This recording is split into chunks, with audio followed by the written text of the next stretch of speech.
Hello friends, welcome to the UPSC analyser. तो आज हम 17 जून का इंडियन एक्सप्रेस डिस्कस कर रहे हैं। आपको न्यूज़पेपर के सारे नोट्स टेलीग्राम चैनल पर मिल जाएंगे। मैं टेलीग्राम चैनल का लिंक डिस्क्रिप्शन बॉक्स में डाल दूंगी, तो आप वहां से ज्वाइन कर सकते हैं। So without wasting any further time हम न्यूज़पेपर एनालिसिस स्टार्ट करते हैं। यहाँ पे फर्स्ट न्यूज़ है, Prasad turns up heat on Twitter, it is defiant, chooses not to follow rules. तो बेसिकली सेंट्रल गवर्नमेंट ने गाइडलाइंस निकाली थी इन्फॉर्मेशन टेक्नोलॉजी रूल्स की, लेकिन ट्विटर जो है वो उन गाइडलाइंस का पालन नहीं कर रहा है। So the public spat between Twitter India and the government intensified Wednesday after Union Minister for Electronics and Information Technology Ravi Shankar Prasad said the microblogging platform had deliberately chosen not to comply with new intermediary guidelines despite being given multiple opportunities. तो basically जो union minister for electronics and information technology, उनका ये कहना है कि जो Twitter है वो जानबूझ के जो गाइडलाइंस है उनके साथ कंप्लाई नहीं कर रहा है, जो न्यू इंटरमीडिएरी गाइडलाइंस है। इसके अलावा इसके बाद ट्विटर ने अपनी लीगल प्रोटेक्शन भी खो दी है, जो कि ट्विटर को मिली हुई थी इंफॉर्मेशन टेक्नोलॉजी एक्ट के तहत। तो the protection accorded to Twitter as a third party intermediary under section 79 of the IT act तो अब लैप्स होती है। और इसके अलावा अब जो ट्विटर है वो सिर्फ एक मीडिया पब्लिशर की तरह ही रहेगा, वो कोई इंटरमीडिएरी नहीं है। Would now be considered a media publisher and not an intermediary for all legal purposes. तो सेक्शन 79 क्या है आईटी एक्ट का, वो ये बोलता है कि कोई भी इंटरमीडिएरी किसी भी तरीके से लीगली रिस्पॉन्सिबल नहीं होगा अगर उसके साइट पे कोई ऐसे कंटेंट पड़ते हैं। तो section 79 of the IT act says that an intermediary shall not be held legally और otherwise liable for any third party information, data और कम्युनिकेशन लिंक मेड अवेलेबल और होस्टेड ऑन इट्स प्लेटफॉर्म। अब हम next news पे चलते हैं। यहाँ पर जो दिल्ली हाई कोर्ट ने ऑर्डर दिया था और जो एक्टिविस्ट को अरेस्ट किया गया था, स्टूडेंट एक्टिविस्ट को, तो उनको छोड़ने का ऑर्डर दिया था बेल के लिए। तो अब जो दिल्ली पुलिस है उसने इस जजमेंट के लिए स्पेशल लीव पिटीशन दी है। तो objecting to the Delhi high court order granting bail to 3 student activist booked under the UAP anti terror law in a north east Delhi riots case, the Delhi police approach the supreme court Wednesday. और उन्होंने अपने special leave petitions में ये बोला है, special cell of Delhi police ने, कि high court ने एक तरीके का मिनी ट्रायल कर दिया है बेल मैटर में, और जो यूएपी के प्रोविजंस है उसकी वजह से वाटर डाउन हो गए हैं और इसका वाइड रेमिफिकेशंस इसके हो सकते हैं, इसके कॉन्सिक्वेंसेस हो सकते हैं, जो कि बाकी केसेस हैं जो कि रजिस्टर्ड हुए under the National Investigation Agency Act. The Delhi police fight the SLPs even as a short time until June 21 to conduct verification of the addresses. तो अभी जो है उसमें स्पेशल लीव पिटीशन दे दी गई है। अब नेक्स्ट न्यूज़ पर चलते हैं। यहाँ पर कोई भी न्यूज़ नहीं है, इस पर भी कुछ भी न्यूज़ नहीं है। यहाँ पे several hospitals and capital reported post covid complication in children. तो देखा गया है कि बहुत सारे बच्चे हैं वो कोविड से सही हो गए, लेकिन उसके बाद उनको पोस्ट कॉम्प्लिकेशंस हो रही है। तो over the last month several hospitals across Delhi have reported cases of multi inflammatory syndrome in children as a post covid complication. ठीक है, लेकिन सिटी पीडियाट्रिशियन का ये कहना है, ठीक है पोस्ट कोविड कॉम्प्लिकेशन हो रहा है, लेकिन अगर हम इसका इलाज कर रहे हैं तो हाँ बच्चे इलाज के लिए रिस्पॉन्ड कर रहे हैं। तो according to the Lancet the factors that trigger the condition are not yet known. अभी पता नहीं है कि ऐसा पोस्ट कोविड कॉम्प्लिकेशन क्यों रहा। फॉर एग्जाम्पल ब्लैक फंगस में जैसे पता था कि ज़्यादा ओवर यूज ऑफ स्टेरॉइड्स की वजह से हो रहा है, मिस यूज ऑफ स्टेरॉइड्स की वजह से हो रहा है, लेकिन इसमें नहीं पता कि किस वजह से ये कंडीशन ट्रिगर हो रही। But it is thought to be a rare immune over reaction. ये माना जा सकता है कि रेयर इम्यून ओवर रिएक्शन है, जो कि बेसिकली होता है 4 से 6 हफ्ते के बाद आफ्टर अ माइल्ड और एसिम्टोमेटिक SARS-CoV-2 इन्फेक्शन। सिम्टम्स में क्या होता है, fever, rashes, eye infection, gastrointestinal symptoms like diarrhoea, stomach एक, नोजिया, और बहुत ही रेयर कंडीशन में ऐसा होगा कि मल्टीपल ऑर्गन फेलियर हो जाएगा। इस इन्फ्लेमेशन के चलते कार्डिक इश्यूज हो रहे हैं 70% बच्चों में, एब्डोमिनल एंड गैस्ट्रोइंटेस्टाइनल इश्यूज हो रहे हैं 50% लोगों में, brain issues, encephalitis and 2 patients had nerve paralysis. ठीक है, तो कुछ ही सारी चीज़ें। अब दिल्ली थर्ड वेव के लिए कैसे प्रिपेयर कर रहा है, तो दिल्ली ने बोला है कि 5000 यूथ को वो हेल्थ असिस्टेंट की तरह ट्रेन करेंगे कोविड थर्ड वेव के लिए। उसके लिए कोई भी अप्लाई कर सकता है। तो chief minister Arvind Kejriwal Wednesday said the Delhi government would train 5000 youth as health assistants in the coming weeks to prepare for a possible third wave of COVID-19. ठीक है, keeping that in mind, the government has made an ambitious plan to prepare 5000 health assistants, और technical terms में इनको बोला जाएगा community nursing assistant. ठीक है, इनको सारी ट्रेनिंग दी जाएगी, जैसे how to measure oxygen and blood pressure, how to vaccinate, use of diapers, catheter in bed. ठीक है, उनको ये भी बताया जाएगा ऑक्सीजन सिलेंडर्स और कॉन्सेंट्रेटर्स कैसे काम करते हैं, कैसे एडमिनिस्टर कराना है। तो एप्लीकेशंस जो होगी वो फर्स्ट कम सर्व बेसिस पे सेलेक्ट किया जाएगा, जो पहले आया उसे मिल जाएगा। तो ये सारी चीज़ें, इससे हमारी जो थर्ड वेव के खिलाफ लड़ाई वो और मजबूत होगी। यहाँ पे कोई न्यूज़ नहीं है, इस पेज पर भी कुछ न्यूज़ नहीं है। यहाँ पर दो आर्टिकल, ये दो, पहला एक मिशन है मराइन रिसोर्सेज को एक्सप्लोर करने के लिए। तो पहले the cabinet committee on economic affairs chaired by prime minister Narendra Modi ने अप्रूव कर दिया डीप ओशन मिशन। तो डीप ओशन मिशन पहले किसके अंदर आएगा, तो मिनिस्ट्री ऑफ अर्थ साइंसेज के अंदर आएगा। तो मिशन का क्या काम है, बेसिकली एक्सप्लोर करना ओशियन रिसोर्सेज को और एक डीप सी टेक्नोलॉजी को डेवलप करना है for sustainable use of these resources. India की कोस्ट लाइन बहुत बड़ी, 7,517 किलोमीटर की, और 9 कोस्टल स्टेट्स हैं हमारी, जिसमें 132 आइलैंड भी हैं। तो इंडिया की कोस्ट लाइन कितनी बड़ी और कितने स्टेट्स शेयर करते हैं, तो 9 कोस्टल स्टेट्स हैं। जो गवर्नमेंट का विजन है ऑफ न्यू इंडिया बाई 2030, जिसमें एक ब्लू इकॉनमी है। ब्लू इकॉनमी वो होती है जो कि ओशन से रिलेटेड होती है। अब deep ocean mission to be implemented across phases, the mission will cost around ₹4,077 crore for a period of 5 years। तो बेसिकली 5 साल का मिशन होगा और 4,000 करोड़ का कुछ मिशन होगा। इसमें एक man submersible vehicle will be developed to carry 3 people to a depth of 6,000 meters in the ocean with suite of scientific sensors and tools to explore deep sea mining possibilities। तो deep sea mining possibilities के लिए 3 लोगों को लगभग 6,000 depth में भेजा जाएगा। इसके अलावा एक इंटीग्रेटेड माइनिंग सिस्टम भी बनाया जाएगा ताकि हम माइन कर सके पॉलीमेटालिक नोड्यूल्स को जो 6,000 मीटर डेप्थ में in the central Indian ocean. The project aims at commercial exploitation of deep sea minerals. तो डीप सी मिनरल्स का कमर्शियल एक्सप्लॉयटेशन होगा, लेकिन उसके बाद भी जो इंटरनेशनल सीबेड अथॉरिटी के रूल्स हैं उसके अकॉर्डिंग ही सारा काम करेंगे। The MOE said in a statement that the technologies required, जो टेक्नोलॉजीज रिक्वायर्ड होती है डीप सी माइनिंग के लिए, उसकी बहुत ही स्ट्रैटेजिक इंप्लीकेशंस है, इसलिए वो कमर्शियली अवेलेबल नहीं है। तो हम कोशिश करेंगे हम इन टेक्नोलॉजीज को इंडिजनाइज कर सके, हम खुद बना सके ऐसी टेक्नोलॉजीज को कोलैबोरेट करके प्राइवेट इंस्टीट्यूट्स के साथ।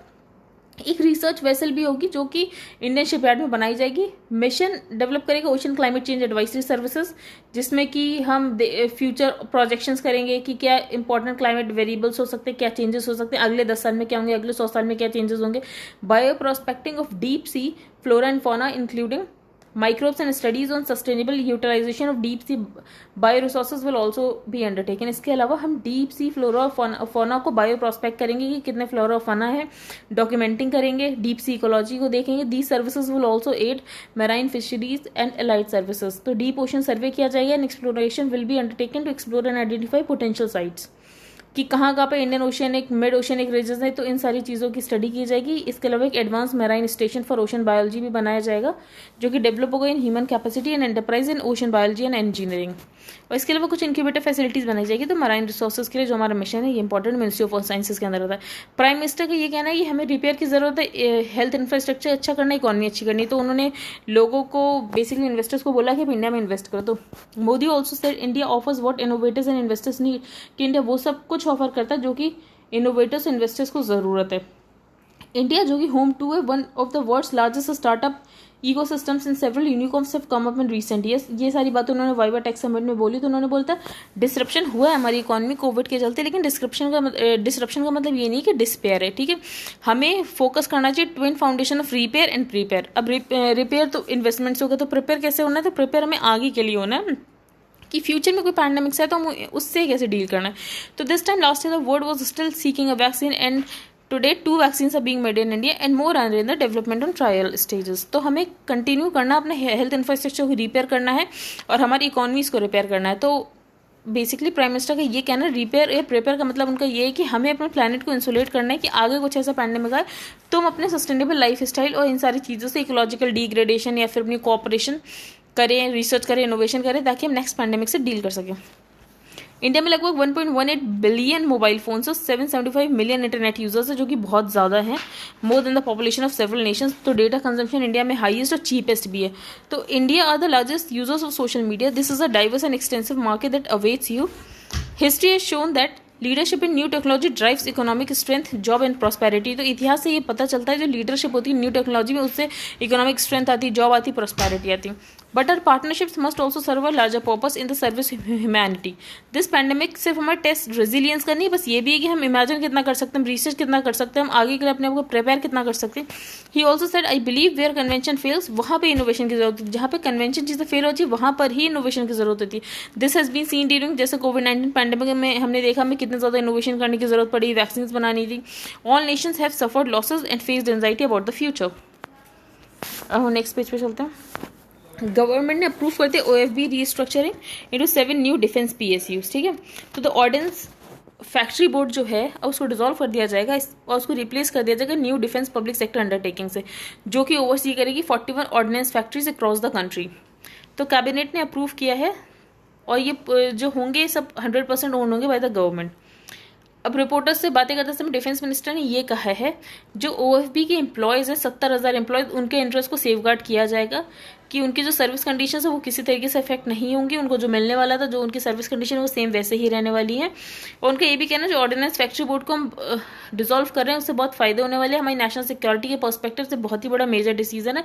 तो जब आत्मनिर्भर की बात आती है तो नेशनल सिक्योरिटी में भी आत्मनिर्भरता की बहुत ज़रूरत है। तो the OFB employees had threaten to go on indefinite strike. तो बेसिकली पिछले साल उन्होंने बोल दिया था कि हम इनडेफिनिट स्ट्राइक्स पे जा रहे हैं, लेकिन उसके बाद फिर उन्होंने, जब उनको पता चला उनकी सर्विस कंडीशंस चेंज नहीं होंगी और सब कुछ वैसे ही रहेगा, तो फिर वो मान गए। A top ministry official said all OFB employees in the production units will be transfer to the new corporate entities on DM deputation initially for a period of 2 years without altering the service conditions as central government employees.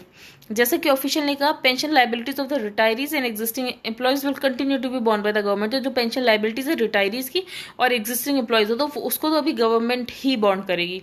अब move क्यों किया गया, replace क्यों किया गया with 7 corporate entities, इसीलिए ताकि जो कंपनीज होंगी उनके पास ऑटोनॉमी होगी, एफिशिएंसी इंप्रूव होगी, अकाउंटेबिलिटी ज्यादा होगी।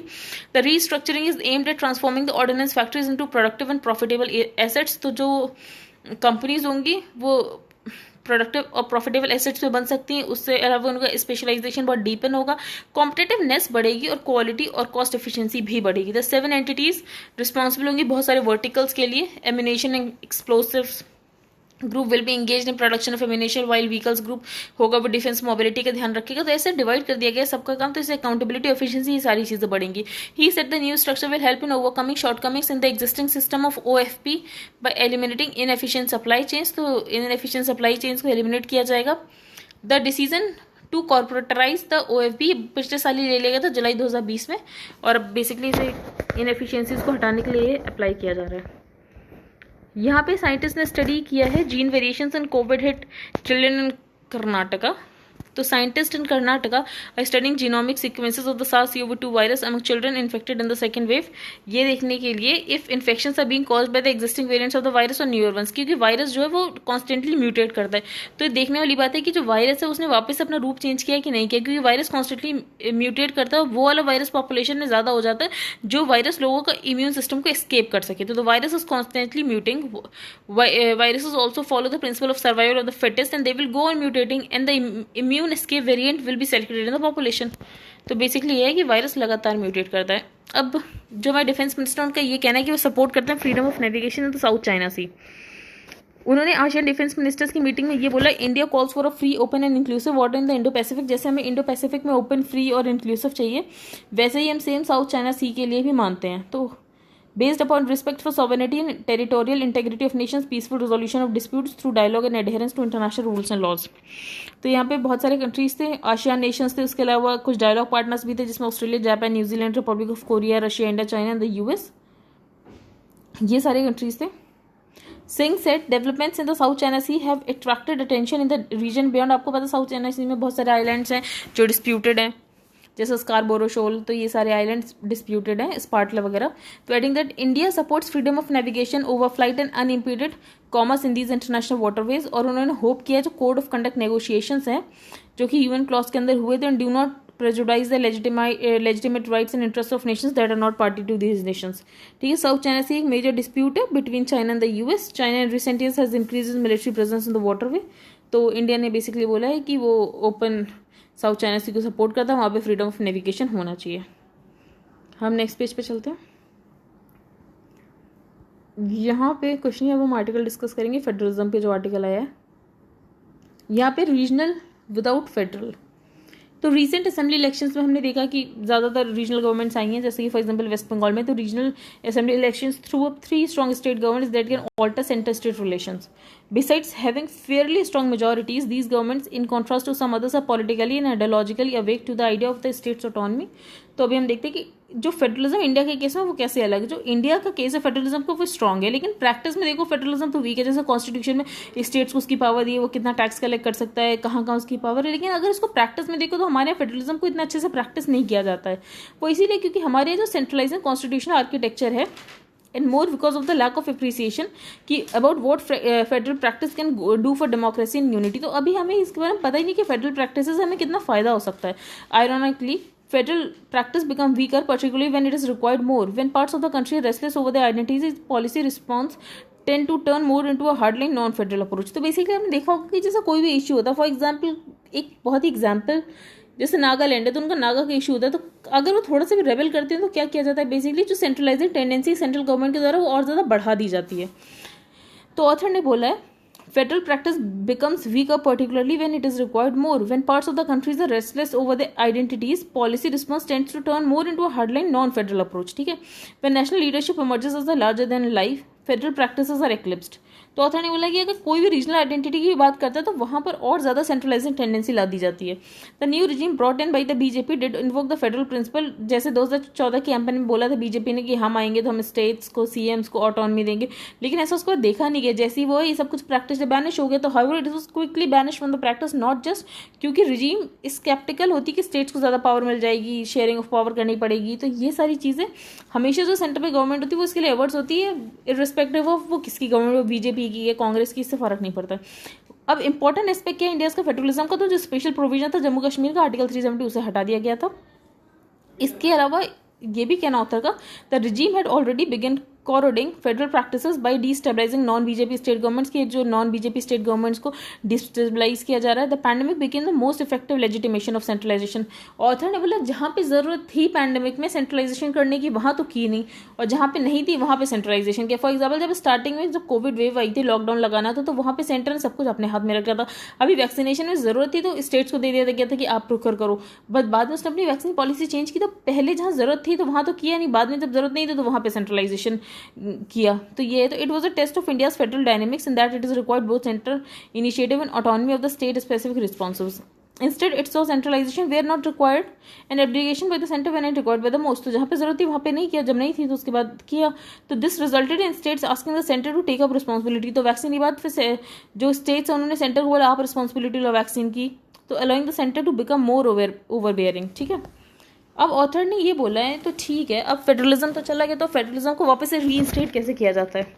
तो one can imagine 4 routes to return to a semblance of federal politics. पहला फिस्कल स्ट्रेंथ, दूसरा गवर्नेंस, तीसरा पॉलिटिकल स्ट्रेंथ और चौथा रीजनल आइडेंटिटी. तो इन चारों से फेडरल पॉलिटिक्स में वापस आया जा सकता है. Fiscal strength, governance, political strength और रीजनल आइडेंटिटी.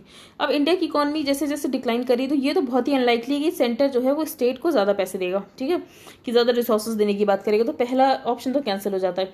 ना ही स्टेट्स के पास इतना स्किल है कि वो जेन्युइनली अपनी फिस्कल ऑटोनॉमी को एक्सरसाइज करने लग जाए. जैसे साइक्लोन और फूड क्राइसिस ये सारी चीज़ें आती है, तो जो स्टेट होते हैं वो और ज़्यादा सेंटर की एड पर डेवलप होने लगते हैं, तो स्टेट को और डिपेंडेंट हो जाता है वो वेंचफुल सेंटर पे.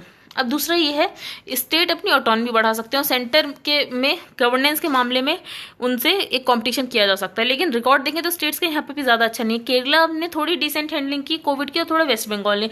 इसके अलावा किसी ने कोविड की इतनी अच्छी हैंडलिंग भी नहीं की कि वो गवर्नेंस के मामले में फेडरल जो है ढांचा उसको अच्छा कर सकते हैं. उसके बाद तीसरी बात है पॉलिटिकल ऑटोनॉमी जहाँ पे कंसर्न है, तो it would be difficult for the states to reclaim, क्योंकि एक बार उनकी पॉलिटिकल ऑटोनॉमी खो चुकी है तो उसे रिक्लेम करना बहुत ही डिफिकल्ट है.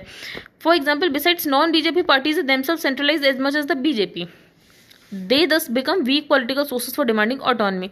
ठीक है, लेकिन कुछ ऑटोनॉमी है पर ग्रैंड स्टैंडिंग की वजह से है. फॉर एग्जाम्पल केसीआर की तेलंगाना में जगन मोहन रेड्डी या फिर ममता बनर्जी की, पर इससे डेमोक्रेटाइजेशन या फेडरलाइजेशन कहीं प्रमोट नहीं होता है. तो अब स्टेट्स के पास एक ही ऑप्शन बचता है कि वो emotional platforms of regional pride को यूज़ करें अपनी ऑटोनॉमी लेने के लिए. समथिंग जो कि तृणमूल कांग्रेस ने अपने इलेक्शंस में किया था. पंजाब और महाराष्ट्र बहुत सालों से करते हैं, तमिलनाडु, JNK और नागालैंड वो भी अपने ऐसे पॉलिटिकल स्किल्स दिखाते हैं रीजनलिज्म पर. ऑथर बोले कभी कभी रीजनलिज्म काउंटर प्रोडक्टिव हो जाता है, जैसे कि instead of strengthening regional autonomy centralisation ज़्यादा होने लगता है, रिप्रेशर करने लग जाती है सरकार की. यहाँ पर बहुत ज़्यादा ऐसी मांगे उठ रही हैं रीजनलाइजेशन की, तो वहाँ पर सेंटर और ज़्यादा ताकतवर बन जाता है. तो ऑथर ने बोला ये काउंटर प्रोडक्टिव भी हो सकता है, तो इसमें बहुत सोच के रीजनलाइजेशन यूज़ किया जाता है. The current federal deadlock however leaves little room for states except the route of regionalism in spite of the challenges and risk. तो ऑथर ने बोला लेकिन अभी हमारे पास जो फेडरल पॉलिटिक्स है उसको बढ़ावा देने के लिए और कोई ऑप्शन मिला नहीं है, और कोई ऑप्शन बचा नहीं है रीजनलाइजेशन के अलावा. तो while the newly elected Tamil Nadu government is indeed making efforts to steer to the debate of economic crisis, the politics of federalism is bound to remain confined to regional identity issues. अब centre क्या क्या करती है, centre पहले interfering governance लगा देती है, central deputation दे देती है फेवर्ड ऑफिसर्स को, पर्सनल स्लाइड्स हो जाती है अगेंस्ट स्टेट लीडरशिप, और the impatient emphasis on Hindi would be the flash points, जहाँ पे states will appropriate for consolidating regional pride. अगर हम रफली डिस्ट्रीब्यूट करें स्टेट को अगर दो एक्सेस पे कि पॉलिटिक्स ऑफ रीजनलिज्म है या फिर federal confrontation with the centre, तो जो फॉर्मर है वहाँ पे ज़्यादा स्टेट्स लोकेटेड है।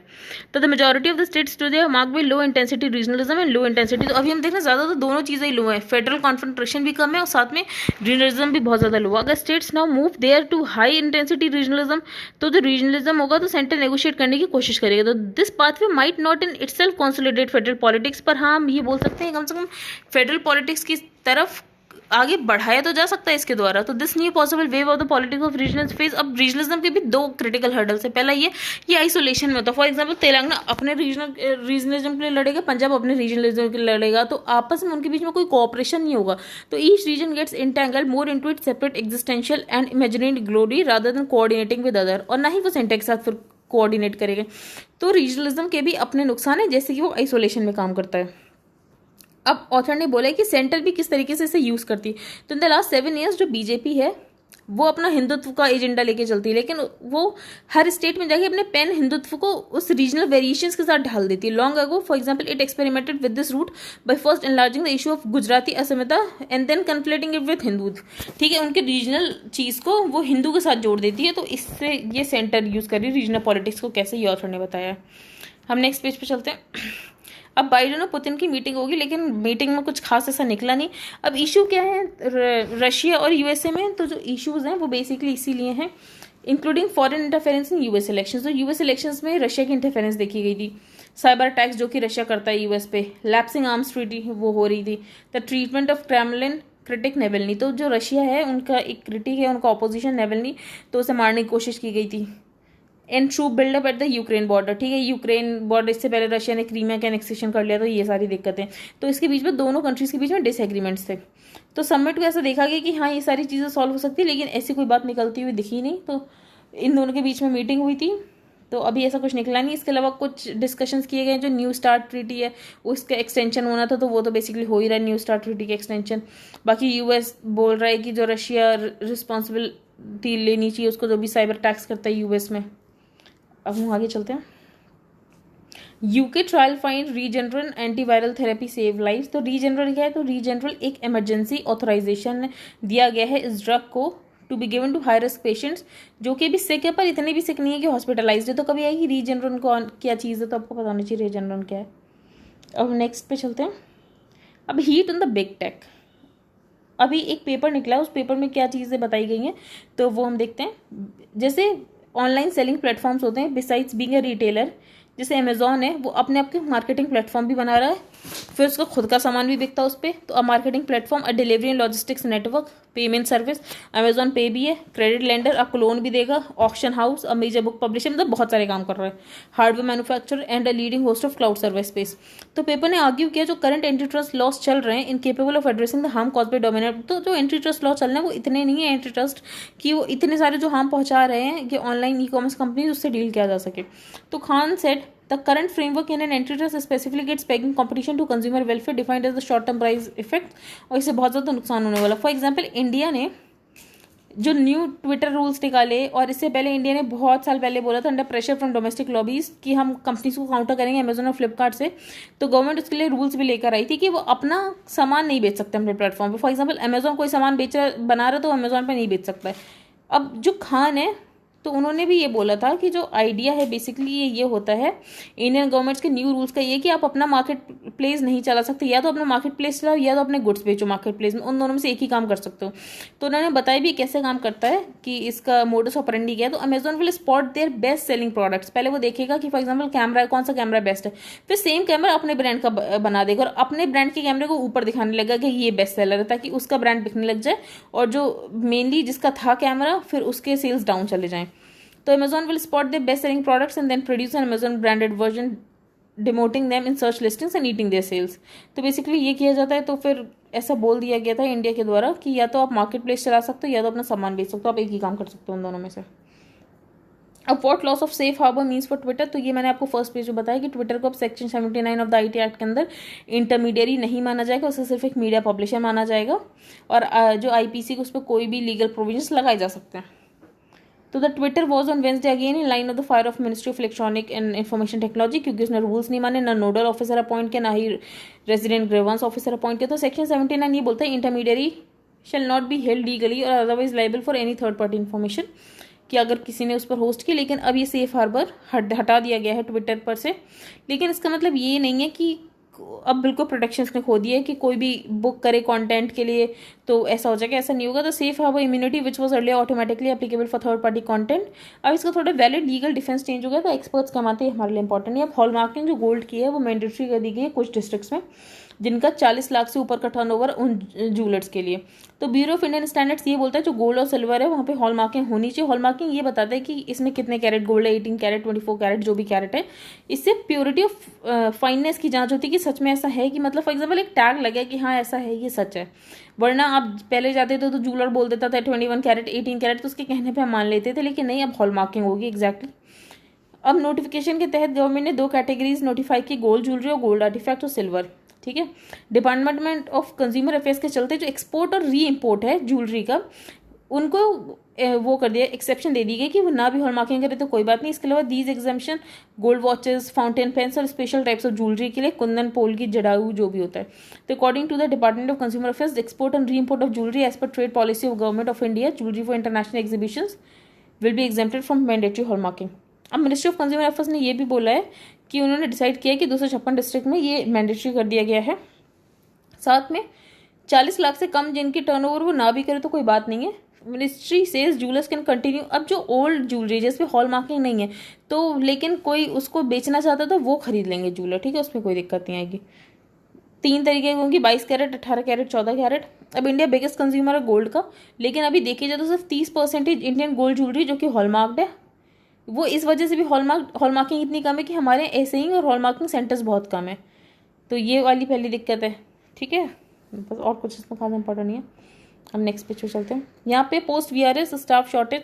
अब बीएसएनएल और एमटीएनएल ने वॉलंटरी रिटायरमेंट स्कीम निकाली थी जिसमें अपने स्टाफ कम करना चाहते थे ताकि उनका खर्चा कम हो, ये सब। लेकिन अब वहाँ पे शॉर्टेज होगी स्टाफ की, तो वो ये सोच रहे हैं कि इनको वापस से हायर कर लिया जाए कंसल्टेंट्स की तरह। लेकिन अभी इसके बारे में कोई बात हुई नहीं है, जब डिसाइड होगा तब देखेंगे।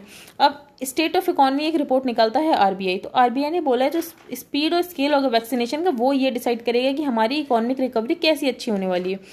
The economy has the resilience and the fundamentals to bounce back, कि इकॉनमी के पास इतना रेजिलियंस है कि वो बाउंस बैक कर जाए पैंडेमिक से और अनशैकल कर सके खुद को स्ट्रक्चरल हिंड्रेंसेस से। लेकिन हमें ये सब कुछ इस बात पर डिपेंड करता है कि हमारी वैक्सीनेशन कितनी तेज़ होने वाली। ये सब आरबीआई ने अपने state of the economy report में कहा। जो हमारे सीपीआई इन्फ्लेशन है वो भी बहुत ज़्यादा हो गया, 6.3% पे है। सर्ज भी बहुत ज़्यादा हो गया। ये इस वजह से भी इन्फ्लेशन इतना ज़्यादा देखा जा सकता है क्योंकि लो बेस इफेक्ट की चीज़ इतनी कम हो जाए कि थोड़ी भी बढ़े तो बहुत ज़्यादा बढ़ी हुई दिखे। तो ये सब बोला कि स्टेट ऑफ इकॉनमी रिपोर्ट आपको पता होना चाहिए कि कौन निकालता है state of economy. I hope आपको ये न्यूज़पेपर पसंद आया होगा। Thank you and have a nice day. If you like the video then please like, share and subscribe.